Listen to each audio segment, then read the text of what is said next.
Tonight's broadcast is for the man who says it's probably just age, because that's exactly how the most dangerous problems sneak in. Not with sirens, but with small inconveniences. The title says it plainly. 8 early prostate cancer signs you don't notice.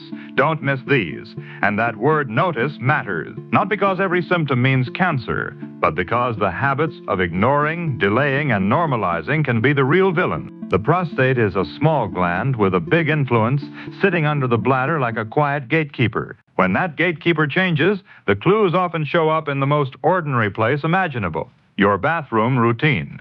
And ordinary is where people get fooled. All right. Here's the most important truth up front. Early prostate cancer often causes no symptoms. None. Zero. That's why this video is not these signs prove you have cancer. That's not science. This video is, these are easy to dismiss changes that should trigger a cancer check. Also, quick clarity, a lot of urinary symptoms in men over 50 are caused by benign prostatic hyperplasia, or BPH, meaning the prostate grows with age and squeezes the urine tube. And here's the myth killer you need to hear. An enlarged prostate does not turn into prostate cancer. But symptoms can overlap, which is why the only smart move is, don't guess. Check. So we're going to hit 8 early warning signs people don't notice, plus the red flags you should never ignore because they raise your cancer risk objectively, and exactly what doctors do to sort annoying but harmless from, we need to rule out cancer.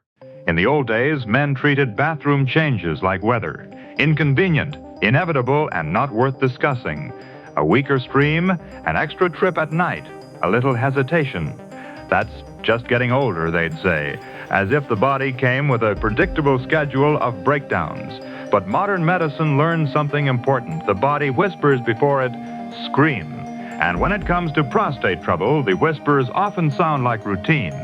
The tragedy is not that symptoms exist. The tragedy is when a man adapts so well to them that he stops seeing them as signals. Sign 1, you're peeing more often, but in smaller amounts.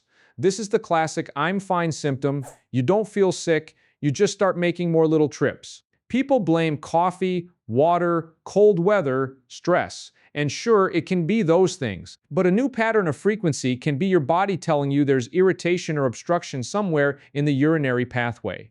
Here's how you make this useful. Don't focus on one day. Focus on a trend. New, persistent, getting worse. And here's the retention punchline. Many men don't notice this because they build workarounds. They map bathrooms. They stop drinking water before errands. They plan the car ride. That's not solving it. That's adapting to a problem you haven't named yet. The prostate sits in a strategic place like a valve housing in a machine. The bladder above, the urethra running through, when that space narrows, the entire system changes its rhythm. The man doesn't collapse. He compensates. He becomes a quiet engineer of his own discomfort. Fewer fluids, fewer trips, fewer conversations about it. And slowly, the abnormal becomes the new normal. That is how you don't notice happens. Not because the sign is invisible, but because it becomes familiar. Sign 2, waking up at night to pee, especially if it's new. Nocturia is common with age, yes. But common is not the same as ignore it forever. If you used to sleep through the night and now you're waking up regularly, that's a change worth logging. Also, nocturia can have other causes: sleep apnea, diabetes, evening alcohol, certain meds, heart failure, bladder issues. So again, not a cancer diagnosis. But it's a legitimate prompt to ask, why did this start? And there's a sneaky second hit, waking up to pee fragments sleep, and fragmented sleep makes everything feel worse. More fatigue, worse mood, more brain fog. So men treat it like I'm just getting old, when the reality is your sleep is being stolen by a symptom you might be able to treat. A man who sleeps poorly becomes a man who accepts less energy, less patience, less drive to schedule appointments. Night after night, the body turns a small disruption into a lifestyle. And that's the perfect environment for delay, because the first thing fatigue kills is follow through. In the theater of health, the villain rarely kicks down the door. More often, it dims the lights until you stop seeing what matters. Sign 3, difficulty starting to pee or needing to strain. This is the classic hesitancy. You stand there and wait for the stream to start. Sometimes you push, sometimes you change position. Sometimes you pretend it's normal because it's embarrassing. Clinically, this often fits the something is narrowing the path picture, and BPH is a huge cause. But prostate cancer can also be part of the differential once you're in the age range, especially if there are multiple urinary changes together. Here's the practical move. If you're straining, don't just tolerate it, bring it up. Because straining isn't just annoying, it's a sign your urinary system is working harder than it should. And if the pattern progresses, it can slide toward urinary retention, which can become urgent fast. In vintage radio dramas, danger arrived with footsteps in an empty alley.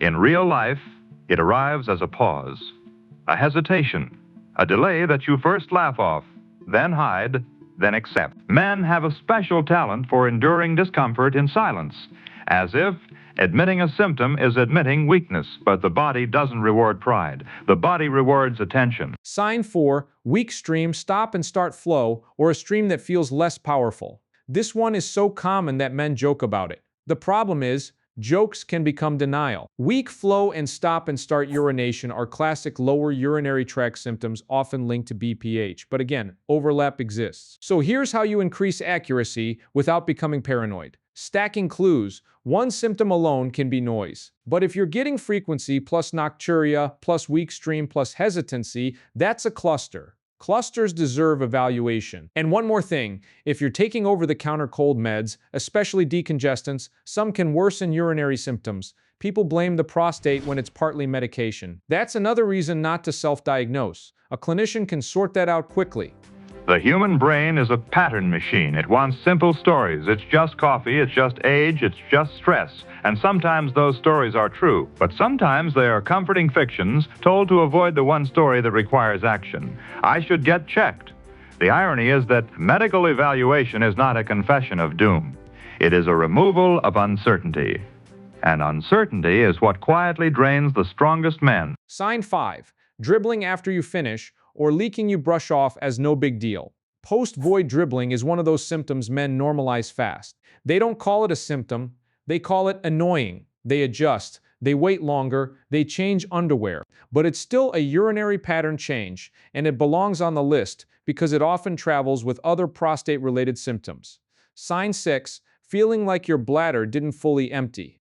This one creates a loop. You pee, but you still feel like you need to go, so you go again and again. Then you think you have a small bladder. Incomplete emptying can happen with obstruction, bladder muscle changes, and other issues. It's not specific to cancer, but it's absolutely specific to this should be evaluated because incomplete emptying can raise the risk of urinary tract problems, and it can escalate. Now we arrive at the moments that should never be shrugged off. The kinds of signs that do not ask politely. They demand attention. In every era, certain clues carried weight.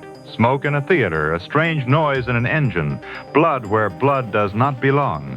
When the body sends those signals, delay is no longer stoicism, it becomes a gamble. Sign 7, blood in your urine. If you see red or brown in urine, do not wait and see. Blood in urine needs evaluation, period. There are many possible causes, including infection, stones, prostate issues, and cancers. Your job is not to pick the cause. Your job is to show up and get it checked. Sign 8, blood in semen and/or pain with ejaculation.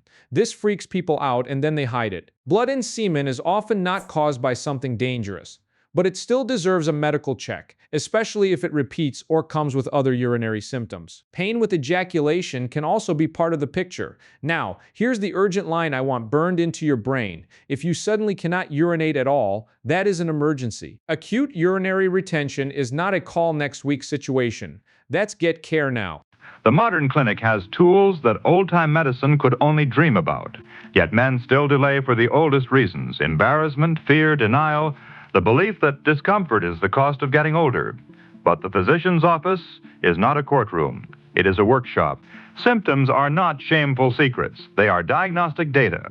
A few minutes of uncomfortable conversation can prevent years of avoidable suffering. And if the worst is ruled out, that relief is not small. It is life-changing. Let me demystify what actually happens when you get evaluated, because clarity kills fear. First, a good clinician takes a focused history. When it started, how often, nighttime awakenings, weak stream, hesitancy, dribbling, incomplete emptying, blood, yes or no, pain, yes or no, and whether it's worsening. A 1-minute symptom log is insanely helpful. Then comes testing.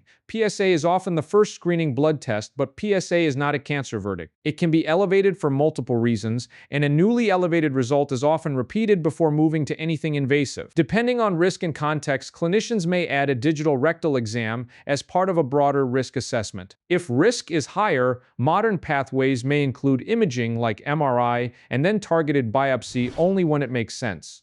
And screening itself is not one size fits all. Many guidelines push shared decision-making, especially around ages like 55 to 69, and routine screening is often not recommended past 70 for many men. Translation: your age, risk factors, and priorities matter. The closing lesson is not to live in fear, but to live with eyes open. Early prostate cancer can be silent, which is precisely why the body's small changes deserve respect. The purpose of this broadcast was never to diagnose from a distance. It was to interrupt neglect.